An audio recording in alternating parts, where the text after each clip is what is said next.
Hai, jumpa lagi dengan 100% dari nol. Kalian pasti pernah dengar bom atom. Tapi tahukah kalian siapa yang menciptakannya? Oke, mari kita cari tahu. J. Robert Oppenheimer. Dia adalah salah satu fisikawan paling berpengaruh dalam sejarah umat manusia. Namun, apa yang menginspirasinya untuk menciptakan bom atom tersebut? Bapak bom atom dunia ini sangat tertarik dengan ilmu antariksa. Ia sangat menyukai reaksi atom dari bintang-bintang dan matahari yang jauh dari bumi. Bagaimana kekuatan yang dihasilkannya, masa gravitasinya, panas yang ditimbulkannya, dan bagaimana tata surya bekerja, masa dari tiap bintang-bintangnya, yang akhirnya mengilhami Oppenheimer untuk memecah kebuntuannya dalam membuat senjata pemusnah massal bom nuklir bernama Fat Man. Di sini 100% dari nol bukan mau membahas siapa itu J. Robert Oppenheimer, tapi kita akan membahas apa itu matahari dan bintang-bintang, apa bedanya, sekuat apa mereka, dan sepenting apa mereka dalam ekosistem antariksa. Dulu manusia berteori bahwa alam semesta bekerja dengan cara tarik-menarik melalui gaya gravitasi yang mereka miliki. Namun itu semua terbantahkan karena nyatanya planet Saturnus mengitari matahari dengan kecepatan yang melebihi bumi. Dari situlah lahir sang jenius hebat Albert Einstein mengeluarkan teori relativitas. Sebagai contoh, alam semesta diibaratkan sebagai permukaan kasur yang luas. Ketika permukaan kasur diisi dengan massa yang berat akan tercipta lengkungan, atau bisa disebut gaya tarik dari massa tersebut. Apabila kita melempar sebuah kelereng mendekati massa yang ada di permukaan kasur, maka bisa dipastikan tertarik mendekati massa tersebut. Yang berarti, meskipun alam semesta terdiri dari ruang hampa yang memiliki segala sesuatu melayang di ruang tersebut, tapi nyatanya setiap benda, bahkan benda terkecil di ruang angkasa sekalipun memiliki massa, dan beberapa memiliki gaya tarik yang disebut gravitasi. Yang membedakan gravitasi di tiap-tiap benda angkasa itu berbeda-beda, sebagai contoh Jupiter. Gravitasi terkuat di tata surya kita dimiliki oleh Jupiter. Massa planet Jupiter adalah sekitar 318 kali lebih besar dari bumi.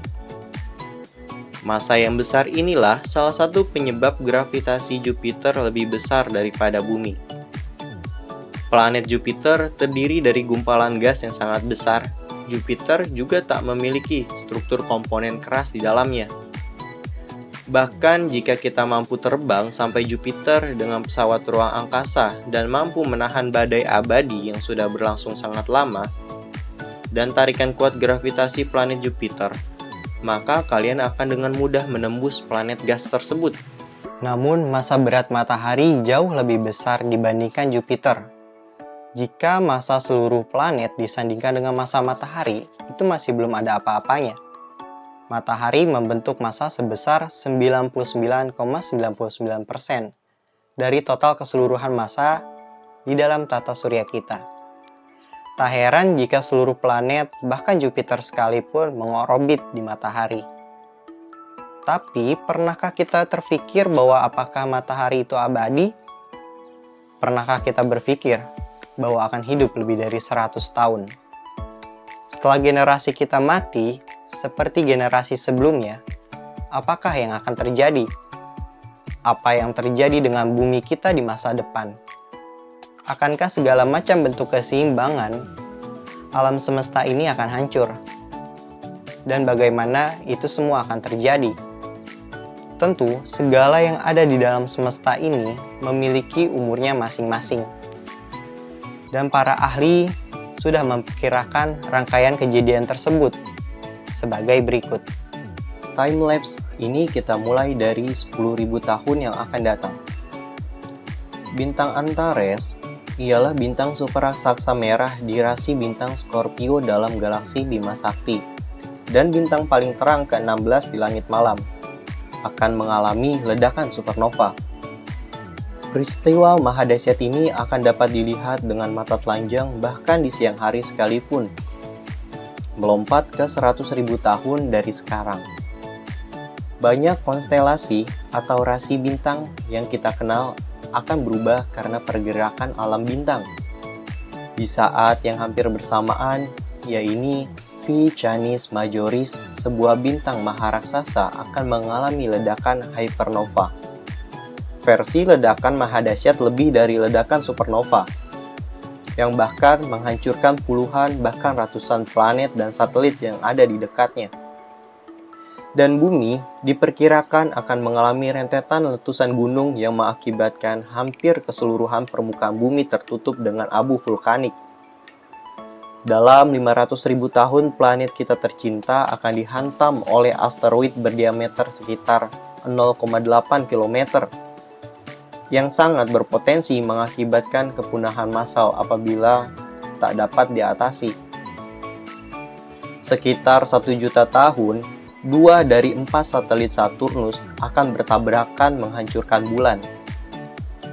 Di saat hampir bersamaan, bintang Betelgeuse, salah satu bintang paling terang di galaksi kita, akan meledak dan akan terlihat jelas dari bumi. Masih dalam perdebatan, akankah sisa dari ledakan tersebut menjadi katai putih, yaitu bintang mati putih, atau menjadi black hole. Kemudian, dalam waktu 50 juta tahun lagi, Phobos akan mengakhiri hidupnya dengan menabrak Mars. Phobos adalah salah satu satelit alami planet Mars. Tarikan gravitasi dari Mars yang akan merenggut dan mencabiknya menjadikan Mars memiliki cincin yang mengelilingi dari potongan Phobos tersebut. Rangkaian selanjutnya, bintang oranye yaitu Gliese 710 akan melewati awan Oort yang akan menyebabkan sistem tata surya kita jadi kacau. Karena kejadian itu akan banyak meteor yang terhempas mengarah ke planet di tata surya. Dan mungkin salah satunya akan menghantam bumi. 110 juta tahun dari sekarang, matahari menjadi lebih terang. Ini akan mengubah iklim setiap planet di tata surya sedikit demi sedikit menjadi semakin panas. Dan setelah 2 miliar tahun, membuat air di bumi menguap karena panasnya matahari tersebut. Hampir dipastikan semua kehidupan di dunia ini akan punah. Tabrakan Andromeda Bima Sakti. 4 miliar tahun lagi, galaksi Bima Sakti akan bertabrakan dengan galaksi Andromeda. Kejadian ini akan membuat bintang-bintang di kedua galaksi tersebut saling bertebangan ke sana kemari, saling menarik satu sama lain. Bukan hanya itu, lubang-lubang hitam di kedua galaksi akan saling menyatu membuat lubang hitam super hypermassive yang masanya miliaran kali melebihi matahari. Dalam 8 miliar tahun, sisa planet yang tersisa di tata surya kita akan kehilangan panasnya dengan cepat. Karena matahari tak lagi sepanas sebelumnya, dan ukurannya 2 kali lebih kecil dari sebelumnya. Dalam 100 miliar tahun, alam semesta akan meluas begitu cepat, bahkan ada yang memprediksi kecepatannya akan melebihi kecepatan cahaya. Membuat galaksi-galaksi akan saling berjauhan dan tak lagi dapat diamati dan diobservasi satu sama lain. Dan akan sangat tidak mungkin untuk menghitung skala luas alam semesta meskipun mungkin teknologi di situ sudah sangat maju. Itu pun kalau masih dapat bertahan. Dalam 1 triliun tahun tidak akan ada lagi bintang-bintang baru yang terbentuk. Karena saking luasnya bentangan alam semesta, disebabkan bentangan antar galaksi yang begitu luas, tak akan ada lagi awan gas sehingga tak ada lagi material pembentuk bintang baru. Dalam 100 triliun tahun, era degradasi akan dimulai, dan tanpa bahan bakar untuk pembuatan bintang-bintang baru. Bintang-bintang lama yang sebelumnya ada akan mulai memudar dan hanya menyisakan bintang redup katai putih, merah, biru, coklat, dan black hole. Hanya katai putih dan coklat yang terangnya akan tersisa sedikit lebih lama menyisakan eksistensi mereka pernah ada. Berangsur mereka akan meredup dan padam. menyisakan alam semesta gelap yang penuh dengan bangkai kosmik yang berserakan. Sesekali bintang coklat akan bertabrakan bergabung dan menjadi bintang katai merah. Namun terangnya juga tak akan bertahan lama dikarenakan tanpa bahan bakar dan sisa bahan bakar sebelumnya akan terbakar dengan lebih cepat dan yang tersisa hanya kegelapan. Setelah 1 kuadriliun tahun, planet-planet tanpa bintang dan gravitasinya akan terlempar keluar, mengembara ke sana kemari di gelap dan dinginnya alam semesta. Tak akan ada lagi apapun yang bertahan, dan tak akan lagi ada yang dapat menyalakan terangnya bintang-bintang di fase ini. 1 kuintiliun tahun yang akan datang, bintang-bintang katai putih yang tak memiliki gravitasi akan terlempar juga dari galaksinya, kemudian redup. Dari sinilah era lubang hitam akan dimulai, dan hanya lubang-lubang hitam yang tersisa. Namun, lubang hitam pun tak akan selamanya bertahan lama. Kelamaan, lubang hitam pun akan membusuk. Itu terjadi dalam 10⁻107 tahun dari sekarang. Setelah semua lubang hitam mati, yang tersisa hanya ruang angkasa hampa yang berisi subatomik serpian kecil dari alam semesta.